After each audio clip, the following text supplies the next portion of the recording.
¿no? Enrique Gersi, profesor de la Universidad Católica, tiene esta tesis interesante de que las fuentes del derecho no son categóricas e independientes, como tales lo hemos estudiado hasta el momento, sino son competitivas.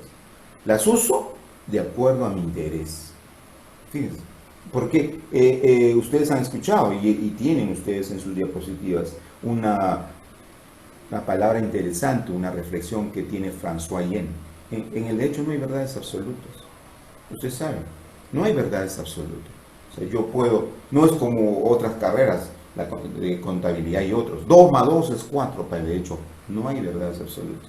Entonces, estos criterios hay que tener en cuenta. Y estos criterios se van a supeditar ¿a qué? A la interpretación, a la argumentación, al arte de convencer, a la retórica, al planteamiento del caso, a la defensa que yo tengo al respecto. Entonces, el juspositivismo de lex dura, lex ex, va a estar influenciada competitivamente. ¿Por qué? Por la costumbre, por la jurisprudencia, por la doctrina, por los principios generales del derecho, que van a hacer que éstas se tengan que adecuar a las expectativas del momento. Y que circunstancialmente, y hay que decirlo, o lamentablemente, muchos abogados utilizando esta competitividad van a plantear, echa la ley, echa la trampa. O sea, ¿qué quiere decir ello? Que van a utilizar algunos artificios de la costumbre o de la jurisprudencia o de la doctrina para hacer que esta ley no se cumpla como tal, ¿no? Y esto viene incluso de la enseñanza del derecho canónico,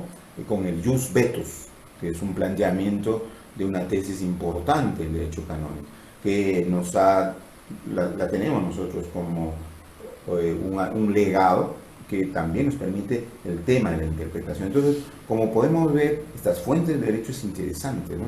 Nuestra clase de hoy se centra en ajustar esta expresión interesante de criterios y de conceptuaciones respecto a las fuentes del derecho. Entonces, si yo tengo claro las fuentes del derecho, voy a tener algo claro y maravilloso que es el derecho. El derecho no es lógica, el derecho es praxiológico, o sea, la utilización tanto de la lógica como de los valores en una teoría tridimensional, como ustedes ya muy bien lo conocen, norma, hecho, valor. Esta praxeología, esta pragmaticidad nos va a hacer que el derecho sea latente y el derecho contenga una fenomenología interesante, evolutiva de acuerdo a nuestra realidad. Este también es un criterio interesante, ¿no? Y este criterio interesante surge de las fuentes del derecho. La ley de títulos y valores, o la existencia de títulos y valores. Ustedes conocen qué es un cheque cambiario, un título de valor, una letra de cambio. ¿Cuándo nacieron? ¿Quién es el descubridor de la letra de cambio? ¿Quién es el descubridor del título de valor? ¿Quién es el descubridor de los cheques bancarios? ¿Los bancos? No, es la costumbre.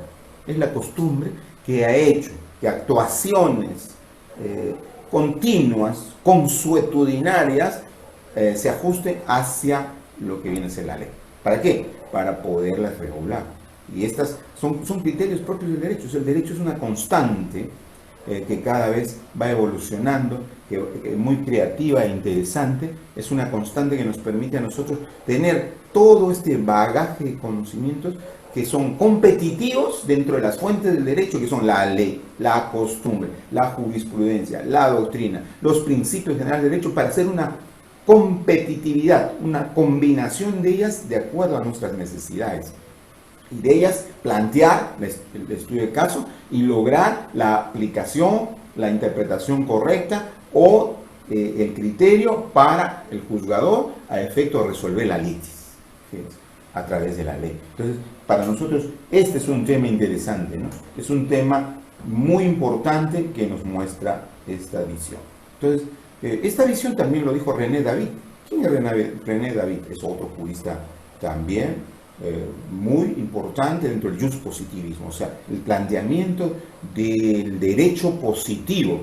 René David hizo muchos códigos, así como lo hizo Andrés Bello. Andrés Bello es autor de 5 códigos en diferentes países, como le dijimos, Venezuela, Colombia, San Salvador, Chile, pero todos estos los ha realizado perfectamente dentro de este ámbito interesante de la aplicación del juspositivismo, así como también René David, por ejemplo. René David ha sido el autor del derecho civil de Etiopía y unos grandes códigos civiles del mundo, Etiopía, por René David, un gran jurista contemporáneo y también un gran jurista de análisis del derecho comparado, ¿no? Es interesante su versión. Entonces, esto nos da estos criterios interesantes de fenomenología, de avance, como también lo señala Alf Ross. ¿Quién es Alf Ross?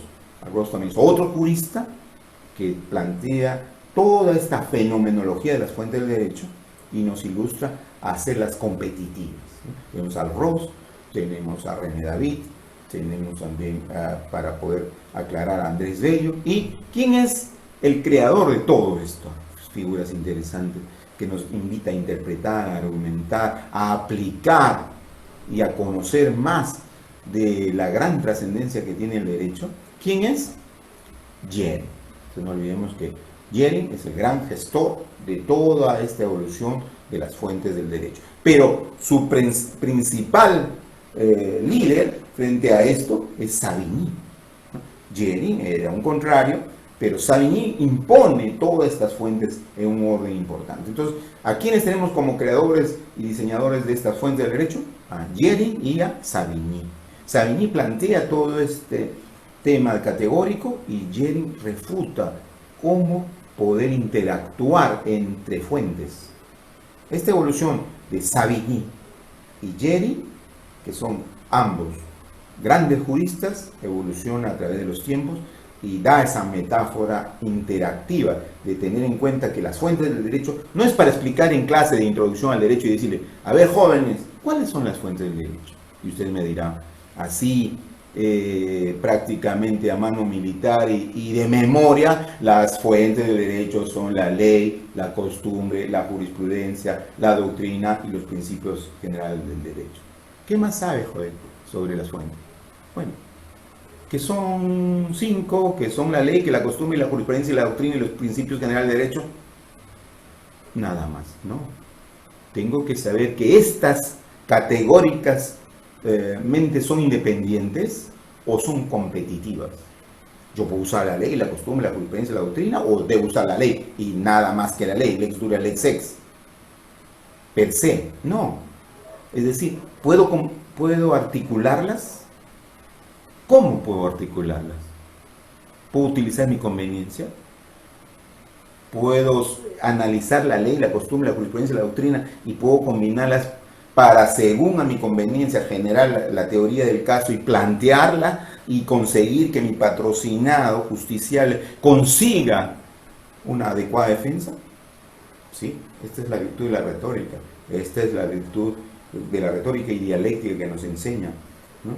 Hegel, que nos da el criterio Grocio, Pufendorf, y que con ello, que ya vimos en clases anteriores, nos ilustra ¿para qué? Para tener mejores criterios de planteamiento, de expresión oral, que dentro de la teoría tridimensional, que muy bien también lo conocemos, hemos leído a Miguel Realet, nos brinda la posición muy importante de la norma hecho y valor en nuestro planteamiento jurídico, que haga que yo tenga criterios bastante importantes e interesantes para sustentar debidamente y fundamentar mi petitorio.